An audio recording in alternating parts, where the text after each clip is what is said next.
네, 온앵커의 당담사입니다. 당신이 잠든 사이 벌어진 일들 확인해 보시죠. 먼저 전설의 투자자 피터 린치의 명문부터 확인을 해보실까요? 시장이 얼마나 하락을 하든 결국 우수한 기업은 성공하고 열등한 기업은 실패할 것이다. 투자자들도 이에 합당한 보상을 받을 것이다. 인내가 얼마나 시장에서 중요한지를 알려주는 내용입니다. 최근 그루들의 한마디를 계속 살펴보고 있죠. 그렇다는 건 그만큼 시장에서 멘탈 관리하기가 쉽지 않다라는 건데요. 기업 성장의 속도를 보고 그의 의미와 가치를 둔다면 조금은 차분하게 시장을 바라볼 수 있지 않을까요? 다음 보시죠. 올해 들어서 오늘이 우리 시장 딱 20거래일을 맞습니다. 해가 바뀐 지 얼마 되지도 않았는데 그간 한국 시장에서 벌어진 일들입니다. 이것도 적다가 자리가 없어서 몇 개를 뺀 겁니다. 이게 정말 무슨 일인가 싶으실 텐데요. 그만큼 한국 증시 대응의 난이도는 정말 극악한 수준으로 치닫고 있습니다. 심지어 마지막에 보시죠. 어제 추가된 소식인데 에코프로 BM 주식의 내부 거래 혐의로 검찰 수사를 받고 있다는 내용이 보도됐습니다. 얼마 전에 공장 화재가 나면서 이 주가가 급락한 바가 있는데요. 사실 그때의 증권가에서는 소문으로 돌던 내용이었거든요. 며칠 전에 점상 주식 진행을 하면서 이 내용도 정리해드리긴 했는데 장 막판에 어제 뉴스로 나온 겁니다. 회사에서는 내부자 거래 규모가 소액이라고 공시를 했습니다. 경찰 조사 결과를 봐야겠지만 사실 미국에서는요, 소액이라도 내부자 거래는 중범죄에 해당됩니다. 주주 가치를 훼손할 내용일까 우려감이 높죠. 투자 심리 악화가 시장 전반으로 확산될까 걱정입니다. 다음 보시죠. 어제 반등의 불씨를 살리려던 코스닥 지수가 결국에 장 막판에 쭉 밀리면서 하락 마감이 됐습니다. 복합적인 요소였겠지만 코스닥 시가총액 2위인 대장에게 지금 뒤통수를 제대로 맞았다고 볼멘 소리가 나오고 있습니다. 정말 1월 효과는 어디로 간 걸까요? 시장 지수를 기술적으로 볼 때 사실 이쯤이면 오르겠지 했는데 속 모르고 계속 빠지니 참 속상한 요즘입니다. 에코프로를 마지막으로 더 이상 악재가 나타나지 않기를 바라면서 이제 시장이 좀 안정을 찾았으면 좋겠습니다. 그런데 오늘은 정말 시장 예측하기가 어려운 날입니다. 말 많던 LG에너지솔루션 상장일인데 오늘 잘 넘겨서 설 명절 이후에는 시장이 안정을 찾기를 바랍니다. 사실 동양권이기 때문에 우리는 음력 새해가 진짜니까요. 다음 보시죠. 자, 그럼 미국으로 가겠습니다. FOMC 결과 발표가 있었죠. 기존에 사실 성명서 보면요. 단어 몇 개 정도, 표현 몇 개 정도만 바꾸는 식이었는데 이번에는 쭉 보니까 완전히 새로 쓰다시피 했더라고요. 몇 가지 문구가 새롭게 등장을 했는데 맥락은 그렇습니다. 금리 인상이냐, 대차 대조표 축소냐, 이 무게중심에 대한 논의 부분이 많이 추가됐습니다.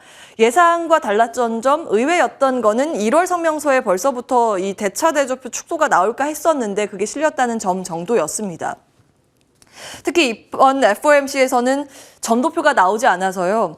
금리 인상 수준에 대해서는 전적으로 파월 의장의 입에서 힌트를 얻어야 했는데요. 요점만 정리해보자면 그렇습니다. 기준금리는 소문이 있었죠. 1월에도 올린다 이런 거였는데 그건 아니었습니다. 동결했고요.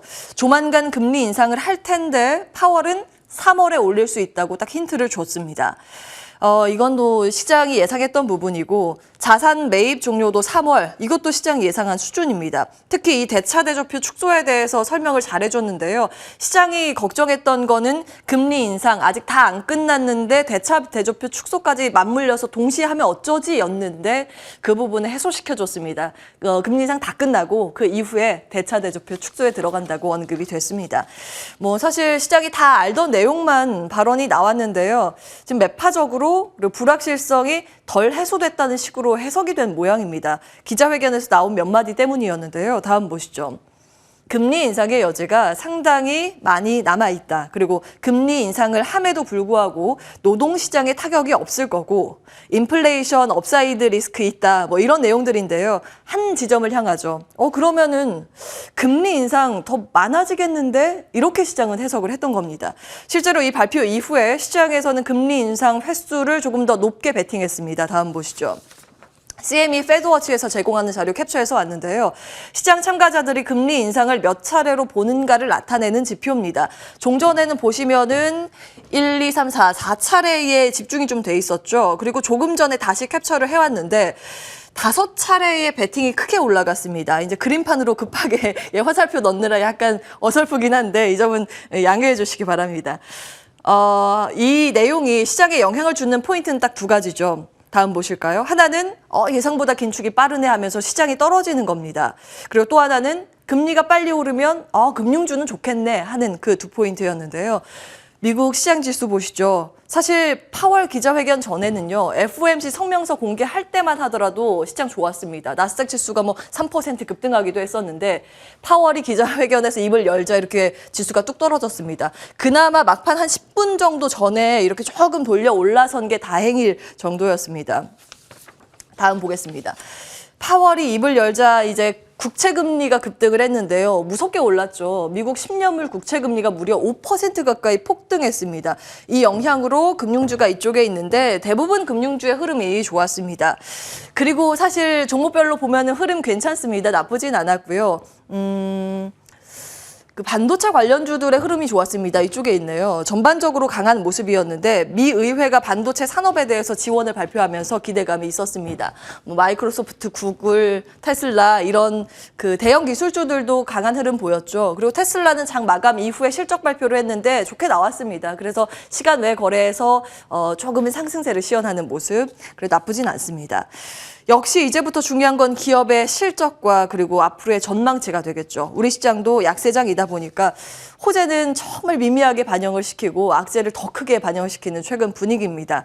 이에 따라서 실적 발표 숫자와 함께 향후 전망치에 대한 분석에 시장은 보다 집중할 것으로 보여지는데요. 잠시 후에 우리 시장에서도 삼성전자 실적 발표 예고가 되고 있습니다. 들어오는 대로 노근창 센터장과 함께 이 내용 정리해 보도록 하겠습니다. 온앵커의 당잠사였습니다.